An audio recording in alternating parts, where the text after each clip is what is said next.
सो हम लोग पढ़ेंगे क्लास 7th की ज्योग्राफी का चैप्टर नंबर 6, ठीक है, natural vegetation and wildlife. Okay, तो Salima was excited about the summer camp she was attending and she has gone to visit Manali in Himachal Pradesh. ठीक है, ये जो है ये कहानियाँ जो है ना बड़ी इंटरेस्टिंग होती हैं, एनसीईआरटीज़ में दी हुई हैं, जो आगे जाके रिकनेक्ट करती हैं। ठीक है, एक बेसिक अंडरस्टैंडिंग हमें पता चल जाती है कि इस बुक में किस चीज़ के बारे में बात होने वाली है। ठीक है, तो she recalled how surprise she was to see the changes in the land forms and natural vegetation as the bus climbed higher and higher. The deep jungles of foothills comprises sal and teak slowly disappearing. She could see all the trees with thin pointed leaves and cone-shaped canopies on the mountain slopes. She learned that those were coniferous trees, and she noticed blooms of bright flowers on tall trees. They were all rhododendrons. From Manali, as she was traveling up in Rohtang Pass, she saw that the land was covered with short grass and snow in some places. तो ये किसी picnic की बात चल रही है जब वो गए हैं बच्चे, तो जब वो ट्रैवल कर रही है जैसे जैसे हाई एल्टीट्यूड पे जा रही है, तो कैसे जो है ट्रीज़ की जो है ना वो different kinds of trees appears हो रहे हैं डिफरेंट एल्टीट्यूड्स पे, सारी उसकी डिस्कशन है. फ्रॉम सलीमा's observation we surmise that there is a close relationship between the height of the land and the character of vegetation. देखो, इससे ये समराइज़ किया जा सकता है कि जैसे जैसे हाइट बढ़ती है, एल्टीट्यूड जैसे जैसे बढ़ता है, वैसे वैसे वेजिटेशन भी चेंज होती है. फिर जैसे जैसे एल्टीट्यूड कम होता है वैसे वैसे वेजिटेशन चेंज होती है. With change in height the climate changes, और चेंज इन नेचुरल वेजिटेशन, जैसे जैसे हाइट इंक्रीज होती है तो उससे क्या होता है, क्लाइमेट चेंज होता है. क्लाइमेट चेंज होगा तो वेजिटेशन चेंज होगी. ठीक है, तो हम यहाँ से एक चीज़ आइडिया लगा सकते हैं कि जो क्लाइमेट है वो प्रोपोर्शनल टू वेजिटेशन. ठीक है, इन्वर्सली प्रोपोर्शनल या प्रोपोर्शनल टू, कि जैसे क्लाइमेट होगा वैसी ही वहाँ की वेजिटेशन होगी. Change in climate, change in vegetation. Okay, the growth of vegetation depends on temperature और मॉइस्चर. ठीक है, टेम्परेचर और मॉइस्चर दो बहुत बड़े फैक्टर हैं वेजिटेशन की ग्रोथ के लिए. ठीक है, okay, it also depend on factor like slope, thickness of soil etcetera. Thickness of soil purity and the type and the thickness of natural vegetation varies from place to place. Okay, because of the vegetation in these factors, natural vegetation is generally classified into 3 broad categories. Natural vegetation को 3 broad categories में जो है वो divide किया गया है. कौन कौन से? फॉरेस्ट देखो क्या है, which grows where temperature and rainfall are plentiful to support tree covers. Depending upon this factor, dense and open forest are grown.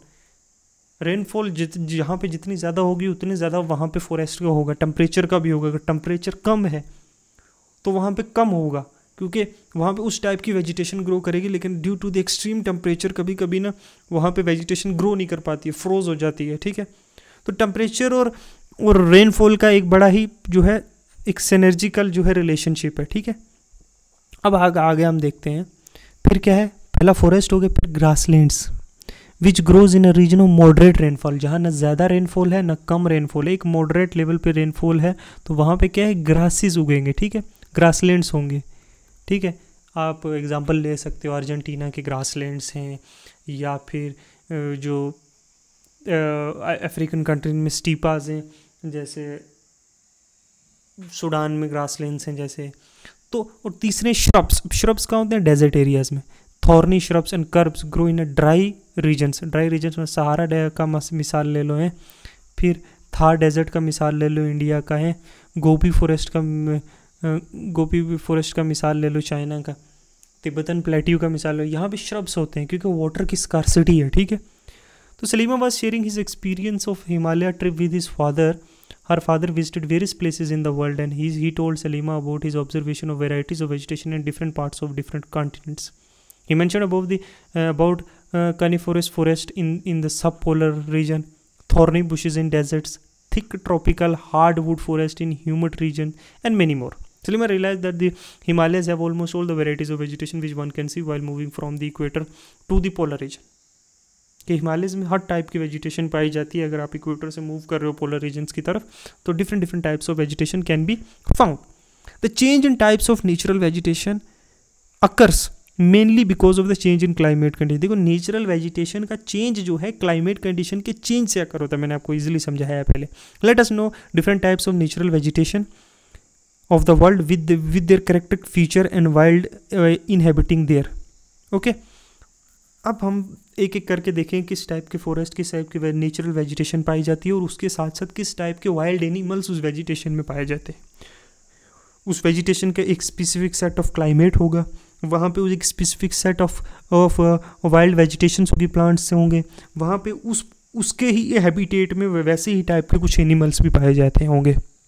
ठीक है, तो पहला हम करेंगे tropical evergreen forest.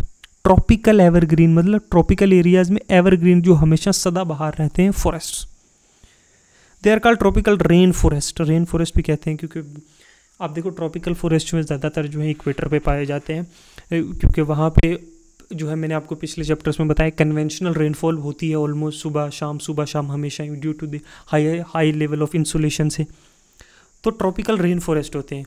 These thick forest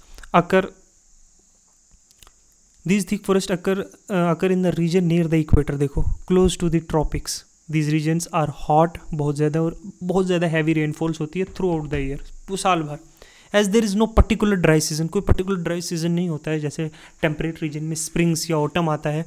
तो the trees do not shed their leaves all together, और trees जो हैं अपने लीव्स शेड नहीं करते क्योंकि साल भर बारिश होती रहती है वहाँ पे है, और कोई पर्टिकुलर जो है रेनी सीजन ही चलते रहता है पूरे साल।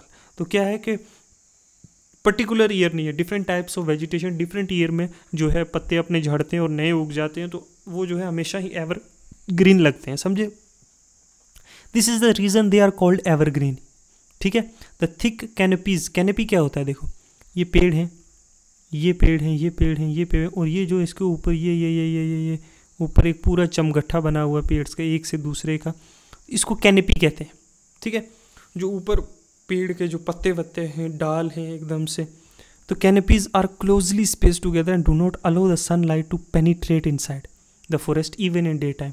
तो इतने ज़्यादा पेड़ होते हैं कि, और इतनी उनकी कैनपी, उनके पत्ते इतने ऐसे, उसकी शाखें बिखरी होती है कि सनलाइट जो है कभी भी उन पेड़ों को, यहाँ ये देखो ये इतनी तगड़ी कैनपी है, देखो ये पूरे पेड़ हैं, तो ये देखो ये पूरे पेड़ हैं, तो यहाँ जो सनलाइट पड़ती है ये ज़मीन तक पहुँच ही नहीं पाती, सरफेस ऑफ द अर्थ। ठीक है, तो इतना फर्टाइल जो है ये लैंड नहीं होता है, मतलब जो, क्योंकि कभी सनलाइट पहुंचेगी तो फर्टाइल होगा ना, माइक्रोबियल एक्टिविटीज़ होगी, डिफरेंट केमिकल के एक्टिविटीज़ होंगी, तो वो नहीं हो पाती है बिकॉज ऑफ जो है they are unable to reach the surface of the earth. Okay, so next हम देखेंगे tropical deciduous forest. Okay, tropical deciduous forest are the monsoon forest, की इंडिया में बहुत लार्ज क्वालिटी में पाया जाता है, because India is a monsoon type of climate पाया जाता है, and found in large part of India, northern Australia and central America, जहाँ भी मूनसूनल एक्टिविटीज़ होती हैं वहाँ पे ये पाया जाए। These regions experience seasonal changes होते हैं, कभी ऑटम आता है, स्प्रिंग आता है, समर आता है, विंटर आता है। तो trees shed their leaves in dry season and to conserve water. तो जब ड्राई सीजन आता है, ऑटम जैसा सीजन, तब जो है पानी इतना रेनफॉल नहीं होता है क्योंकि मूनसून के टाइम पे ही मैक्सिमम रेन होती है। तो अपने वाटर को जो है तो कंजर्व करने के लिए ये लोग अपने पत्ते जो हैं झड़ देते। Hardwood trees found in these forest like salt, teak, neem, sheesham, इस टाइप के हार्ड, नीम, शीशम, ये सारे पेड़ इंडिया में होते हैं। तो hardwood trees are extremely useful for making furniture. देखो सख्त जो लकड़ी है ना, ये फर्नीचर्स बनाने के बहुत काम आती है। हमारे घर में लकड़ियाँ बेड से लेकर चेयर तक, ट्रांसपोर्ट और कंस्ट्रक्शन मटेरियल, जैसे ब्रिजेस के ऊपर जो लकड़ियाँ डाली जाए, साल की लकड़ियाँ डाली जाती हैं। और यहाँ पे कौन कौन से टाइप के एनिमल पाए जाते हैं, टाइगर पाया जाता है, lion, elephant, langurs, monkeys are the common animal found in this region. कौन से फॉरेस्ट में, ट्रॉपिकल डिसीडियस फॉरेस्ट। ओके, अब जो है आपको एक एक्टिविटी में दे सकता हूँ कि आप जाके ये पता करो इंडिया के मैप पे कि कहाँ पे ट्रॉपिकल फॉरेस्ट पाए जाते हैं, कहाँ पे डिसीडियस फॉरेस्ट पाए जाते हैं। ये आप देखो और उन स्टेट्स का नाम लिखो, जैसे आंध्रा में जो है ट्रॉपिकल फॉरेस्ट पाए जाते हैं या फिर डिसीडियस। अच्छा, मेघालय में ट्रॉपिकल पाए जाते हैं, और ना उत्तराखंड में किस टाइप के फॉरेस्ट पाए जाते हैं, गुजरात में किस टाइप के फॉरेस्ट पाए जाते हैं, राजस्थान में किस टाइप के फॉरेस्ट पाए जाते हैं। तो ये एक जनरल अंडरस्टैंडिंग आप ले सकते हो, अगर इंडिया का मैप खोलोगे तो वहाँ पे क्लियरली आप देख सकते हो। ठीक है, नेक्स्ट है tropical evergreen forest. The temperate evergreen forest are located in the middle latitudinal coastal regions. Temperate evergreen forest, temperate भी रीजन है, एवरग्रीन मतलब सदाबहार फॉरेस्ट कहाँ पे पाए जाते हैं? They are located in middle latitudinal coastal regions, जहाँ पे जो है जो टेम्परेचर होता है वो जो है क्या है, neither it is extreme nor it's in a moderate climate में पाए जाते हैं। They are commonly found in along the eastern margin of the continent. हमारा ईस्टर्न मार्जिन क्या है कॉन्टिनेंट का? चेन्नई। चाइना का ईस्टर्न मार्जिन क्या है? South China sea. ब्राज़ील का क्या? साउथ ईस्टर्न ब्राज़ील में, साउथ ईस्ट रशिया में, they comprises both hard and soft wood trees like oak, pine and देखो जो साउथर्न साइड ऑफ कॉन्टिनेंट है वहाँ वार्म ओशन करंट्स भी हैं। तो वार्म ओशन करंट्स जो है क्या करती है, टेम्परेचर वहाँ के मॉडरेट टेम्परेचर होता है, तो रेनफॉल होती रहती है बीच बीच में, तभी यहाँ पे टेम्परेट रीजन्स में भी एवरग्रीन फॉरेस्ट पाए जाते हैं due to a moderate climate and rain जो है often happens in these regions. एक कनेक्शन बैठ रहा है कि नहीं? वार्म ओशन करंट जो हमने पिछले यूनिट में पढ़ा, फिर eastern margin, not western margin, eastern जो टेम्परेट ट्रॉपिकल फॉरेस्ट से। अब आते हैं हम जो है कॉनिफॉरेस्ट फॉरेस्ट में। ये जो है 50 से 70 डिग्री के बीच में होते हैं। 50 से 70 डिग्री क्या है ये? लॉन्गिट्यूड है लैटिट्यूड है? बताओ बताओ। नॉर्थ हेमिस्फीयर में in the spectacular coniferous forests are found. किस में? नॉर्थ हेमिस्फीयर में। साउथ हेमिस्फीयर में तो 50 से 70 डिग्री में इतनी लैंड भी नहीं है, समझे? तो they are also called taiga. Okay, these forests are also seen in higher altitudes. They are the trees called Salima found in Himalayas. इस टाइप के ट्रीज उसने देखे थे हिमालयाज में, जो हमने शुरू में स्टोरी देखी कॉनिफॉरस फॉरेस्ट की, ठीक है। They are tall softwood evergreen trees. The wood of these trees are very useful for making pulps, which is used for manufacturing paper, newsprints. बहुत जो है सॉफ्ट वुड है, तो इससे क्या बनता है? मैन्युफैक्चरिंग पेपर की, न्यूज़ प्रिंट्स की, matches box, packing boxes are made from the softwood. जैसे चीड़ है, पाइन है, सेदर है, are most of the important varieties of these trees in these forests. Silver fox, mink, polar bear are the common animals found here. कौन कौन से? Silver fox, mink, polar bear, Himalayas में, हमारे हिमालयन स्टेट्स में पाए जाते हैं। ये एग्जाम्पल्स हैं कुछ। ट्यागा का मतलब क्या है? ट्यागा वर्ड का देखो कितना इंटरेस्टिंग वर्ड है। ट्यागा मीन्स प्योर और untouched in the Russian language. अब ट्यागा फॉरेस्ट अगर होगा तो क्या होगा? हिमालयज में मोस्टली ये जो फॉरेस्ट हैं बहुत कोल्ड रीजन्स में है, तो ये अनटच्ड है, untouched forests, untouched food, they are not very, इनको ज़्यादा एक्सप्लॉइट नहीं किया। अब जो टेक्नोलॉजिकल एडवांसमेंट हो गया है तो अब बहुत ज़्यादा एक्सप्लॉइटेशन हो गई है, ठीक है, लेकिन रशिया में ये फॉरेस्ट पाए जाते हैं। देखो ट्यागा, untouched, pure.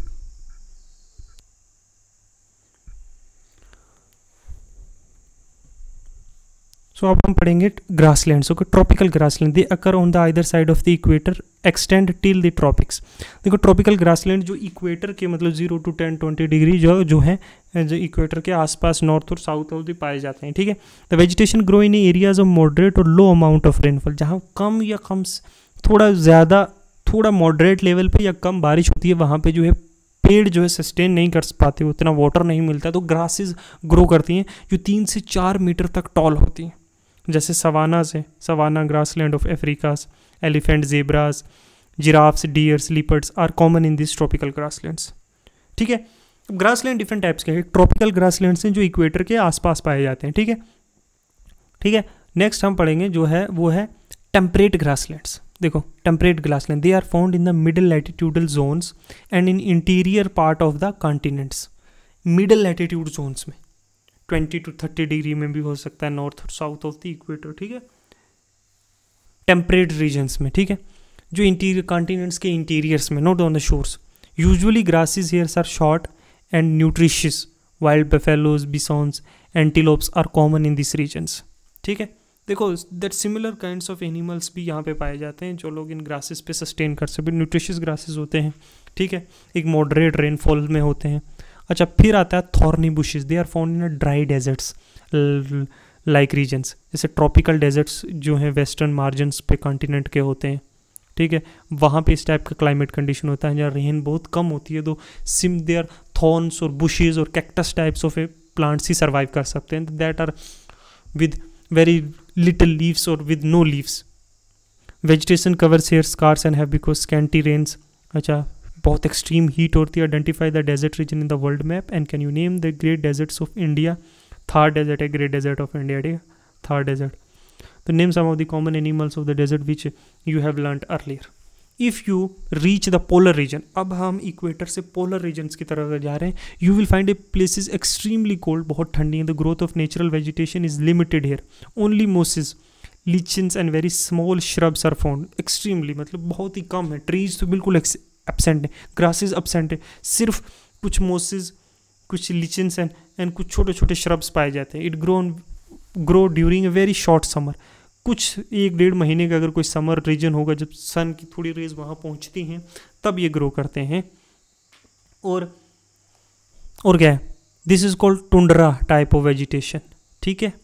This vegetation is found in polar areas of Europe, Asia, Asia में पोलर एरियाज हैं, ठीक है, कहाँ पे, रशिया में, ठीक है, नॉर्थ अमेरिका में, अलास्का एरियाज में।